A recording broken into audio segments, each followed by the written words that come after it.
రామలక్ష్మికి accident అయ్యేలా చేసి సీతాకాంత్కి అడ్డంగా దొరికిపోయిన శ్రీలత, సందీప్ చెంప పగలగొట్టిన సీతాకాంత్. ఇంతకు ఏం జరిగింది? అసలు రామలక్ష్మికి యాక్సిడెంట్ అయ్యేలా ప్లాన్ చేయడం ఏంటి? మరి ఆ విషయం సీతాకాంత్ ఎలా తెలుసుకున్నాడు? అసలు ఏం జరిగిందనేది వీడియోలో చూసి తెలుసుకునేద్దాం. ఎటో వెళ్ళిపోయింది మనసు. అప్కమింగ్ ఎపిసోడ్స్లో ఏం జరగబోతుందో ముందుగా తెలుసుకోవాలి అనుకుంటే వీడియోని లైక్ చేయండి, ఛానల్ని సబ్స్క్రైబ్ చేసుకోండి, పక్కనే ఉన్న బెల్ సింబల్లో ఆల్ పై క్లిక్ చేయండి. ఎలా చేయడం వల్ల అందరికంటే ముందుగా చూడవచ్చు. మొత్తం మీరు చూసుకున్నట్లయితే ఇంకా సీతాకాంత్ని రామలక్ష్మిని విడదీయడానికి ఏయో జాతక దోషం ఉందని చెప్పి పక్షం రోజులు వాళ్ళిద్దరినీ దూరంగా ఉంచేలా శ్రీలత చేస్తుంది.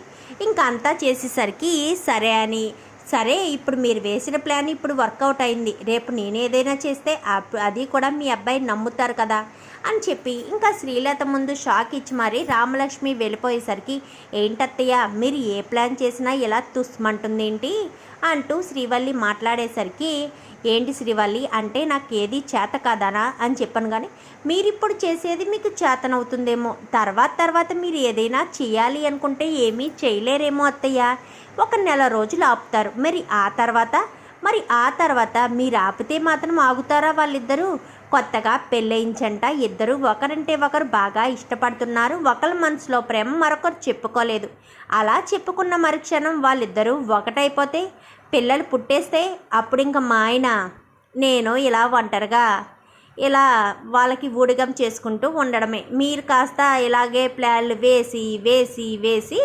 శాశ్వతంగా పైకి వెళ్ళిపోతారు కదా అని చెప్పనేసరికి, ఏం మాట్లాడుతున్నావు శ్రీవల్లి అని చెప్పాను. కానీ నిజం మాట్లాడుతున్నాను అత్తయ్య గారు, మీరు ఇప్పటికి ఎన్ని ప్లాన్లు వేసినా రామలక్ష్మి ముందు పటాపంచులు అయిపోతున్నాయి, మరి మీరు ఏ ప్లాన్ చేయడానికి కూడా అవకాశం లేదు కదా, అలాంటి తప్పుడు మాకు ఆస్తి వచ్చేలా ఎలా చేస్తారు, నా భర్తను ఆ కంపెనీకి చైర్మన్ ఎలా చేస్తారు అని చెప్పాను. కానీ దీనికి ఒకటే పరిష్కారం అమ్మ అని చెప్పనేసరికి, ఏంట్రా అని చెప్పాను. కానీ రామలక్ష్మిని చంపేయాలి, అప్పుడు అన్నయ్య ఎలాగా డిప్రెషన్లోకి వెళ్తాడు, ఒకే దెబ్బకు రెండు పెట్టాలన్నట్టు ఇటు రామలక్ష్మిని అటు అన్నయ్యని కూడా ఆఫీస్ నుంచి దూరంగా శాశ్వతంగా చేసేయచ్చు అని చెప్పనేసరికి, మంచి ఆలోచన, ఎలా ప్లాన్ చేద్దాం అనగానే ఇంట్లో ఏం చేసినా మన మీద అనుమానం కలుగుతుంది, ఎలాగా రామలక్ష్మికి డ్రైవింగ్ వచ్చు కాబట్టి ఆ రకంగా ఏదైనా ప్లాన్ చేద్దామని చెప్పనేసరికి, సరే నువ్వేదో ఒకటి ఆలోచించు, ఆ ప్లాన్ ఎలా అమలు పరచాలో నేను చూసుకుంటాను అని చెప్పి శ్రీలత అయితే అంటుంది. ఇంకా రామలక్ష్మి ఇటు సీతాకాంత్ ఇద్దరు ఆఫీస్కి వెళ్ళిపోయిన తర్వాత అక్కడ నందిని ఫోటోషూట్ ఏర్పాటు చేసేసరికి సీతాకాంత్ని పట్టుకున్నట్టుగా ఫోటో చూడడానికి, అయినా ఇదేమీ పెళ్లి ఫోటోషూట్ కాదు కదా, పట్టుకుని తీయించుకోవడానికి ఓన్లీ బిజినెస్ మ్యాగజైన్ మీదకే కదా, పక్క నిలబడితే సరిపోతుంది మేడం, ఏం పట్టుకుని ఏమీ తీయించుకోనవసరం లేదు అని చెప్పి సీతాకాంత్ కొంచెం కోపంగా చెప్పేసరికి, సరే సీతాకాంత్ గారు అని చెప్పి కొంచెం దూరంగానే నుంచుంటుంది నందిని అయితే. ఈరోజు నేను దూరంగా నుంచోవచ్చు, కానీ రేపన్నా రోజు నువ్వు నేను ఒకటవుతాం కదా సీత, నీ లైఫ్లోంచి రామలక్ష్మి శాశ్వతంగా దూరంగా వెళ్ళిపోతుంది కదా అని చెప్పి నందిని అయితే అనుకుంటుంది. ఏంటి మేడం దేని గురించి ఆలోచిస్తున్నారు అని చెప్పాను. కానీ ఏమీ లేదులే రామలక్ష్మి అని చెప్పాను. కానీ మీ ఇద్దరు ఏమన్నా స్టిల్స్ దిగుతారా అని చెప్పాను. కానీ దిగుదామండి అని చెప్పి ఇంకా సీతాకాంత్ని రామలక్ష్మి అడిగేసరికి సరే అండి. నందినితో క్లోజ్గా ఉండడానికి ఇష్టపడిన సీతాకాంత్ రామలక్ష్మితో చాలా క్లోజ్గా ఉంటాడు. ప్రీ వెడ్డింగ్ షూటింగ్ లాగా ఇంకా ఇద్దరు క్లోజ్గా ఉండి భార్యాభర్తలు ఇద్దరు బాగా క్లోజ్గా ఉండి ఫోటోలు తీయించుకునేసరికి అదంతా చూసి అక్కడి నుంచి వెళ్ళిపోతుంది నందిని అయితే. నందిని ఇలాగే అనుకోవాలి, నన్ను నా భార్యను విడగొట్టాలన్న ఆలోచన తనలోకి రాకూడదు, మేమిద్దరం క్లోజ్గా హ్యాపీగా ఉన్నామనుకోవాలి, నా మనసులోని ప్రేమను రామలక్ష్మికి చెప్పేయాలి, ఆలస్యం చేయకూడదు, ఆలస్యం చేస్తే మా ఇద్దరి మధ్యలోకి ఇలాంటి మనుషులు ఎవరైనా రావచ్చు, అప్పుడు నాకు శాశ్వతంగా రామలక్ష్మి దూరం అయిపోతుంది కదా, అలా రామలక్ష్మి దూరం అయిపోతే నేను తట్టుకోలేను అని చెప్పి సీతాకాంత్ అయితే ఎప్పుడెప్పుడు తన ప్రేమ విషయం చెప్దామా అని ఎదురు చూస్తూ ఉంటాడు.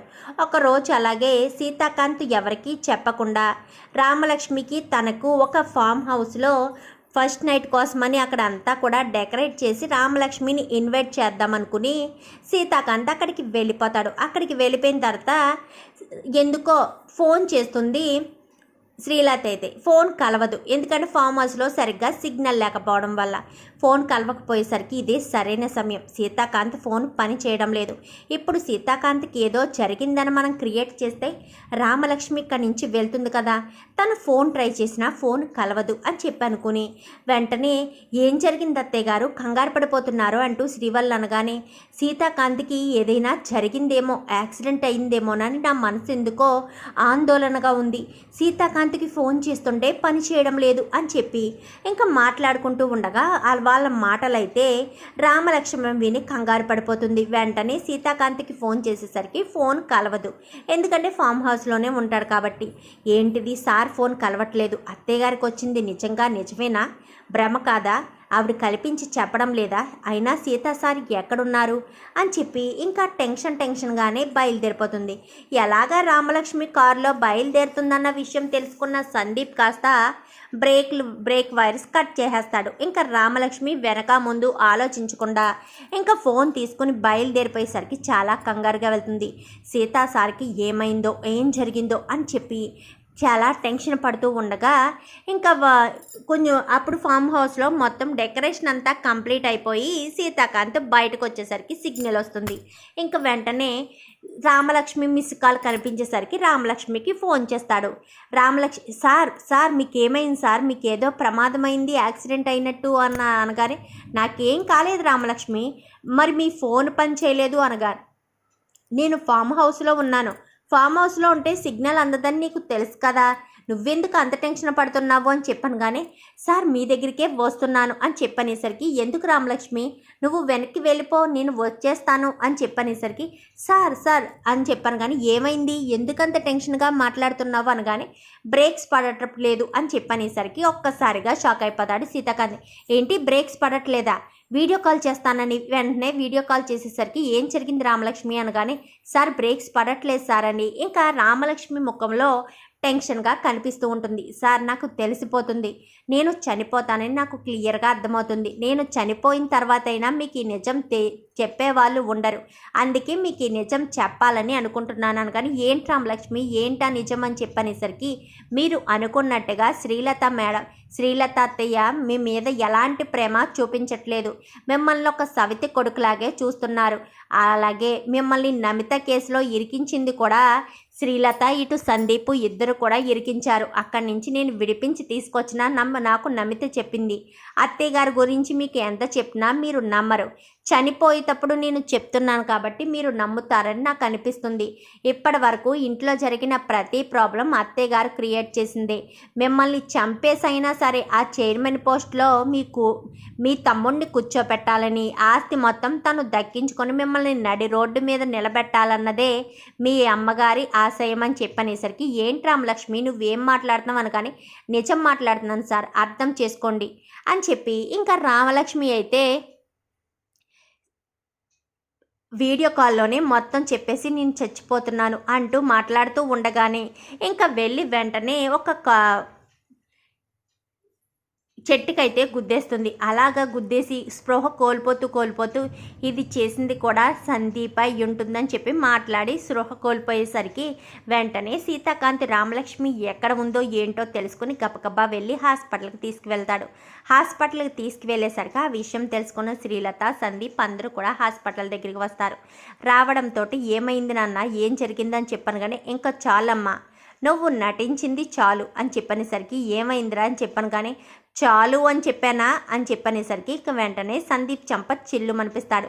ఈ దెబ్బ నీకు పడాలమ్మా, కానీ నువ్వు ఇన్ని రోజులు ప్రేమ అనే ముసుగులో నన్ను కమ్మి వేశావు కదా, అందుకనే నిన్ను కొట్టలేక సందీప్ను కొట్టాను. నా భార్యకి పరిస్థితికి రావడానికి కారణం మీరే కదా అని చెప్పాను. కానీ ఏం మాట్లాడుతున్నావు అని చెప్పాను. కానీ నిజం మాట్లాడుతున్నాను, నా భార్య ఈరోజు ఈ హాస్పిటల్లో ఈ పరిస్థితిలో ఉండడానికి కారణం మీరే. నా భార్యను నన్ను విడదీయాలని నువ్వు ఎన్ని ప్రయత్నాలు చేశావో అన్నీ నాకు తెలిసిపోయాయి. నమితతో కలిసి ఏం ప్లాన్ చేశావో తెలిసిపోయింది, అన్నీ కూడా నాకు తెలిసిపోయాయి అంటూ ఇంకా సీతాకాంత్ మాట్లాడేసరికి ఒక్కసారిగా శ్రీలత షాక్ అయిపోతుంది. మరి ఇప్పుడు సీతాకాంత్ ఎలాంటి నిర్ణయం తీసుకుంటాడు, అసలు ఏం జరగబోతుంది అనేది రాబోయే ఎపిసోడ్స్లో చూసి తెలుసుకునేద్దాం. మా వీడియో కనుక మీకు నచ్చినట్లయితే వెంటనే లైక్ చేసి మా ఛానల్ని సబ్స్క్రైబ్ చేసుకుని పక్కనే ఉన్న బెల్ సింబల్లో ఆల్ పై క్లిక్ చేయండి. ఎలా చేయడం వల్ల అందరికంటే ముందుగా చూడవచ్చు.